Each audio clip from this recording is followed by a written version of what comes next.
ডিব্ৰুগড়স্থিত মুখ্যমন্ত্ৰীৰ সচিবালয়টো উদ্বোধন কৰে।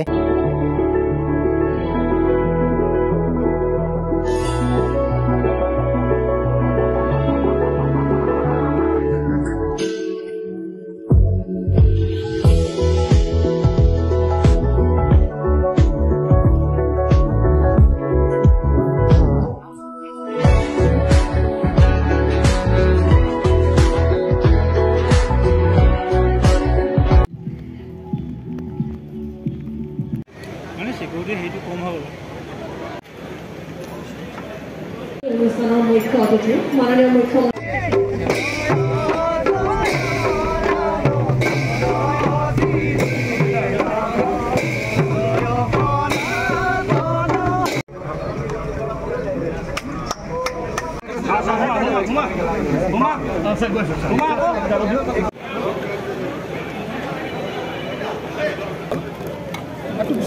ডিব্ৰুগড়ত আজি আমি মুখ্যমন্ত্ৰী সচিবালয় আনুষ্ঠানিকভাৱে শুভ উদ্বোধন কৰিলোঁ।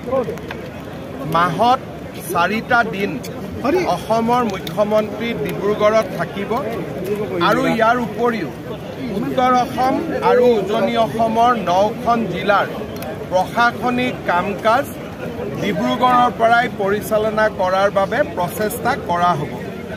ইয়াৰ লগে লগে ডিব্ৰুগড়ত আমি অসম সচিবালয়ৰো সৰু সংস্কৰণ এটা স্থাপন কৰিম।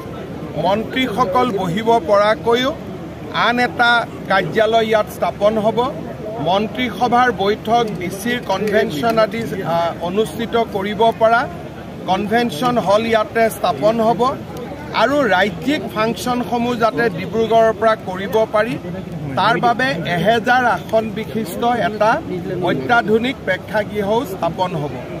এই ব্যৱস্থাবিলাকৰ জৰিয়তে লাহে লাহে ডিব্ৰুগড়ৰ পৰাই অসম প্ৰশাসনৰ কাম কাজ অতি সুচলভাৱে চলাব পৰা হ'ব।